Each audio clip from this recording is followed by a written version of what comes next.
In this video, I'll show you how to launch an email campaign in GoHighLevel step by step. Step 1. Log into your GoHighLevel dashboard and head over to the Marketing Campaign tab. This is where all email automations live. Step 2.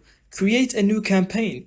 Give it a clear name like Spring Sale or Lead Nurture Sequence so you can track performance later.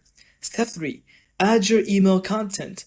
GoHighLevel's drag and drop email builder lets you customize subject lines, body text images, and call to action buttons. Keep it short, engaging, and mobile friendly. Step 4. Select your audience. Choose the right contact list or smart segment. This ensures your message reaches the exact group you want, like leads, current clients, or past customers. Step 5. Set automation rules. You can add triggers like send instantly, wait 2 days, or even chain multiple emails for a drip campaign. Step 6. Preview and test. Always send a test email to yourself first to check formatting and links. Step 7. Launch and track results. And that's it. Thank you so much for watching. I hope you found this video helpful. Don't forget to leave us your thoughts in the comments.